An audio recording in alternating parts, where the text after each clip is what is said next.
Et à la une de l'actualité, parents et enseignants du collège du Stockfeld ne désarment pas. Ils organisent une nouvelle opération escargot. Ça se passait cet après-midi. Déterminés, c'est sans doute l'adjectif qui qualifie le mieux ces manifestants. Ils continuent à se mobiliser pour demander le classement en réseau d'éducation prioritaire plus de leur collège. La nouvelle carte d'éducation prioritaire dévoilée par le gouvernement en fin d'année rétrograde l'établissement.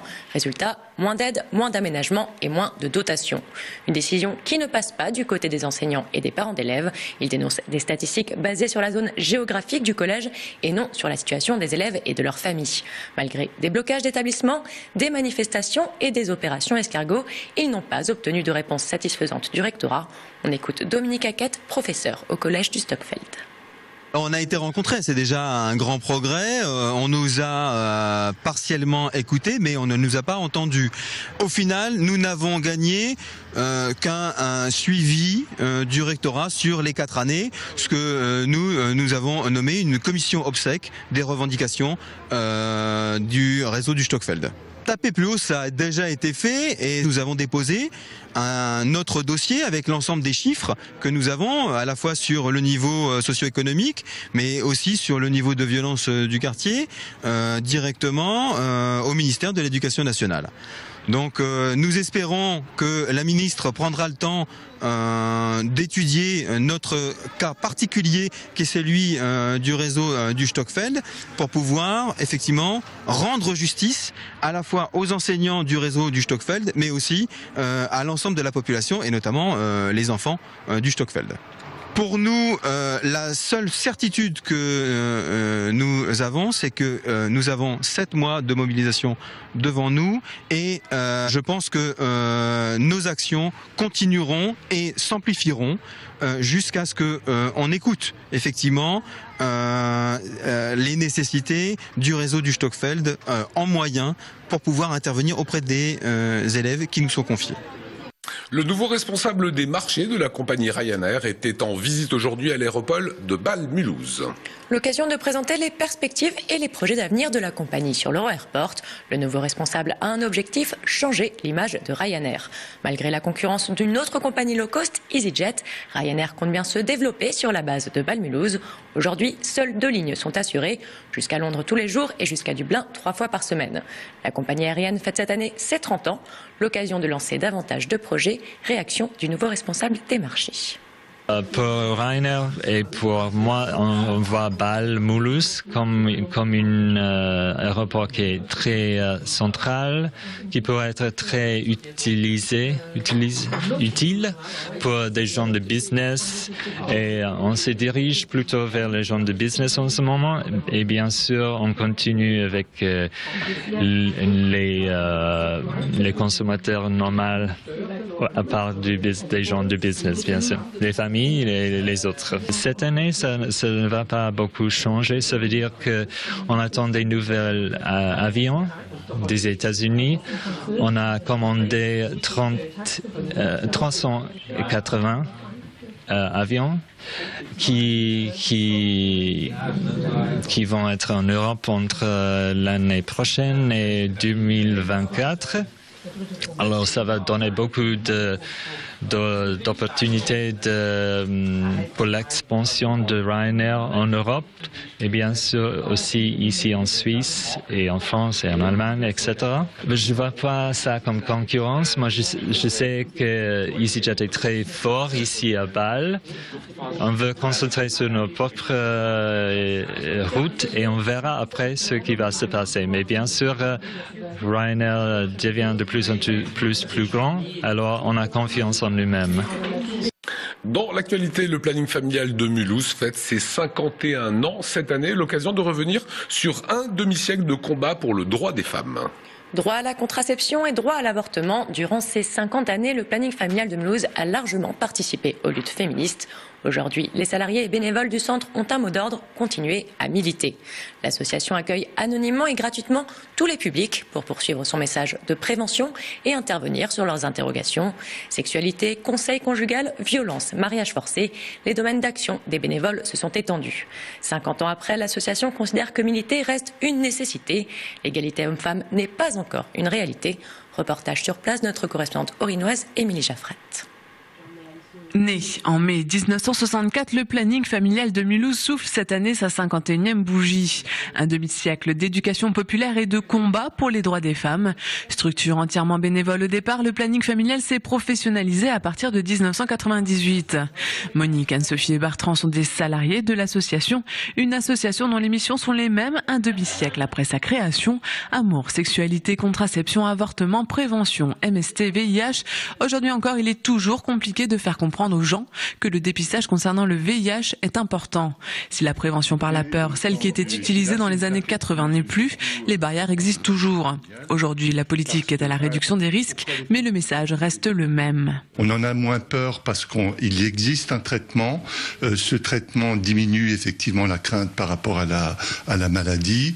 Nous sommes tous concernés par cette maladie. Il est important de savoir si on est infecté ou pas, parce que le fait de le savoir permet d'accéder au traitement, d'améliorer sa qualité de vie et notamment l'espérance de vie qui peut être similaire à celle d'une personne qui n'est pas infectée si elle est traitée dans de bonnes conditions. 40 ans après la loi Veil sur l'IVG, là aussi, le sujet reste sensible, presque tabou même. Comme les jeunes, pour les questions de sexualité ou autres, les femmes concernées viennent chercher une écoute et une information à leurs problèmes auprès du planning familial. On sait qu'une femme sur 3 au cours de sa vie aura recours à l'avortement, mais quand on reçoit les femmes en accueil, elles nous disent, beaucoup se justifient, veulent nous expliquer pourquoi elles font ce choix-là. Et quand on leur dit que nous, quel que soit leur choix, c'est le bon et qu'elles n'ont pas à se justifier, on sent vraiment qu'elles sont soulagées et qu'elles savent qu'ici elles peuvent être écoutées sans qu'on leur fasse la morale, sans qu'on leur donne de leçons. Le phénomène le plus récent reste les violences conjugales et les mariages forcés. Le premier groupe de parole sur les violences sexuelles a vu le jour à Mulhouse en 1995. Ici, on ne juge personne. En 2012 a été créé le réseau contre les mariages forcés. Monique exerce au sein du planning depuis 15 ans. Elle a pu assister à de petits miracles. Une jeune femme que j'ai accueillie sur une situation de mariage forcé et qui, en 10 ans, qui était partie vraiment d'une situation extrêmement horrible. Ce qu'elle a subi, c'est horrible, et qui a reconstruit et qui est militante aujourd'hui d'ailleurs dans son pays pour défendre son propre pays par rapport aux violences subies par les femmes. En 2013, le planning a offert une oreille attentive à près de 400 personnes, que ce soit physiquement ou par téléphone.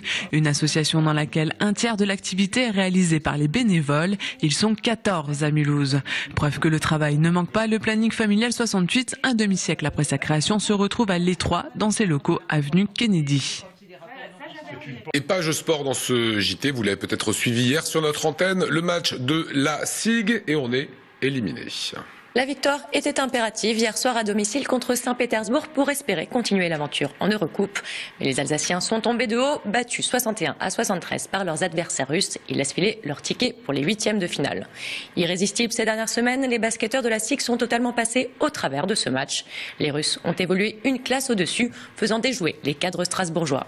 Le club alsacien reste tout de même engagé dans 3 compétitions. Le championnat, où ils sont actuellement leaders, la Coupe de France et la Leaders Cup. Prochain rendez-vous dès samedi avec la réception de Pau au Rhenus. Et pas très en veine hier soir. L'ancien président de la République, Valéry Giscard d'Estaing, est en ce moment même à l'EM, l'école de management de Strasbourg, face aux élèves. Il défend tout simplement devant eux l'idée d'un groupement de 12 pays, un groupement qui s'appellerait Europa, dont le siège serait en Alsace, pour faire face notamment à la Chine et aux États-Unis. Marie Sicot l'a rencontré. Valéry Giscard d'Estaing, bonsoir. Merci d'être avec nous sur Alsace 20. On est à quelques minutes de votre intervention devant les élèves de l'école de management de Strasbourg. Vous êtes venu présenter Europa. Pourquoi Europa est la dernière chance de l'Europe selon vous?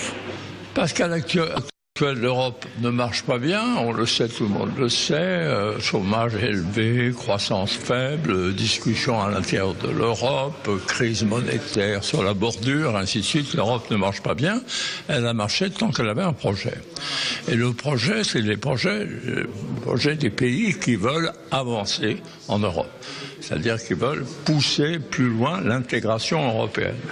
Alors nous avons déjà une monnaie, il faut avoir un budget commun, il faut avoir les mêmes impôts à la Réunion, les mêmes impôts pour les entreprises et pour les personnes.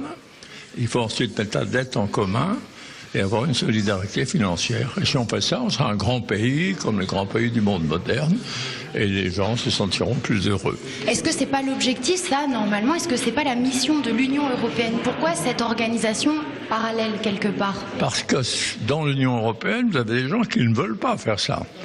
Vous avez la Grande-Bretagne qui ne le veut pas, mais vous avez aussi des pays nouveaux, je ne vais pas les citer, tels que la Hongrie, tels que la République tchèque, qui ne veulent pas pousser l'intégration européenne plus loin. Donc il faut la pousser avec les pays qui veulent le faire et qui sont dans une situation voisine, c'est-à-dire qui gèrent leur économie à peu près de la même manière. Et il y en a une bonne douzaine. Comme capitale d'Europa, vous envisagez Strasbourg? Oui, parce que, si vous voulez, il ne faut pas trop mélanger. Bruxelles est la capitale de l'Union européenne. Si elle était en même temps la capitale d'Europa, les gens ne se retrouveraient pas. Donc, Bruxelles restera la capitale de l'Union européenne à 28, et Strasbourg deviendra la capitale de Europa à 12 ou 13 pays. En même temps, depuis toujours, il y a eu un rôle de capitale pour Strasbourg, et c'est à quelques centaines de kilomètres de Francfort, qui est la capitale financière. Donc c'est une capitale très bien placée. Vous allez vous exprimer là devant les managers de demain. Pour vous, c'est important de transmettre ce combat aux jeunes générations. Qu'est-ce que vous allez leur transmettre comme message aujourd'hui? Qu'est-ce que vous attendez d'eux? Leur transmettre que c'est à eux de faire le travail. Si vous voulez, nous avons fait le travail jusqu'à maintenant, ce qui était quand même pas mal. Entre des pays qui faisaient la guerre, qui se détruisaient, qui se détestaient, nous avons réussi à faire une communauté amicale, solide, qui travaille ensemble. Nous avons fait plus de la moitié du chemin. Mais il faut terminer pour avoir un grand État moderne en Europe, du niveau des grandes puissances mondiales, qui fait qu'on parlera de la Chine, des États-Unis et d'Europa. Une dernière question avant de se quitter. Je voulais recueillir votre avis sur cette réforme des régions, cette grande région dans laquelle va être inclus l'Alsace qui irait des portes de Paris aux frontières allemandes. Qu'est-ce que vous en pensez? Je pense qu'on a eu tort dans cette réforme, cette étude de réforme, de ne pas prendre en compte les données historiques et culturelles. Parce que vous avez des régions qui ont une identité. Vous en avez d'autres qui ont moins d'identité ou pas d'identité. L'Alsace a une identité. Et donc c'est une erreur de vouloir la mélanger à d'autres. Et lorsqu'il y aura un changement de majorité en France, j'espère que très vite, on rendra à l'Alsace son identité régionale. Merci beaucoup d'avoir été avec nous. Voilà, merci beaucoup, très intéressante conclusion et merci à l'EM d'avoir permis ce direct. On part du côté de Molsheim, retrouver dans l'image du jour sélectionnée par Olivier Anne, la Bugatti Veyron. Devenez locavore, hommage à un produit régional aujourd'hui. Ce diamant noir vient de sortir de l'usine de Molsheim. Son nom lui vient de sa carrosserie en carbone noir laqué qui scintille comme un brillant. Pour l'acheter, rendez-vous dans quelques jours dans la concession de Beverly Hills en Californie. Prévoyez également un chèque de 2,8 millions d'euros. Ah quand même. Allez, on retrouve Léa-Marie Grotzinger pour la météo. Embarquez pour une croisière dans la vallée du Rhin romantique. Profitez sans plus attendre de nos offres spéciales sur www.croisieurope.com ou dans votre agence de voyage habituelle.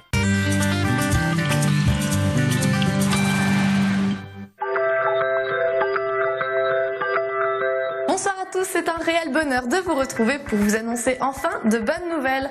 En effet, le soleil fera son grand comeback sur la majorité de la région. Méfiez-vous toutefois des risques de verglas en matinée dans le Bas-Rhin. Les températures seront plutôt basses, comptez moins 2 degrés sur la pointe nord de l'Alsace, moins 1 degré à Strasbourg et moins 3 degrés pour le Haut-Rhin. L'après-midi, le ciel continuera de se découvrir avec toutefois quelques nuages dans le nord du Bade-Wurtemberg. Bonne surprise avec des températures largement en hausse, comptez une minimale de 7 degrés pour le Bas-Rhin et 8 degrés à Colmar ainsi qu'à Saint-Louis. Vendredi, ce sera le grand retour des nuages. Malgré tout, les températures seront maintenues. Comptez 10 degrés pour le Bas-Rhin ainsi que le Bade-Wurtemberg, 8 degrés dans le Haut-Rhin et 6 degrés pour le nord de la Suisse. Demain, nous serons le jeudi 12 février 2015. Nous fêterons les Félix. Le soleil se lèvera à 7h41 pour aller se coucher à 17h48. Nous gagnerons donc 2 minutes de soleil. Passez un excellent moment sur Alsace 20.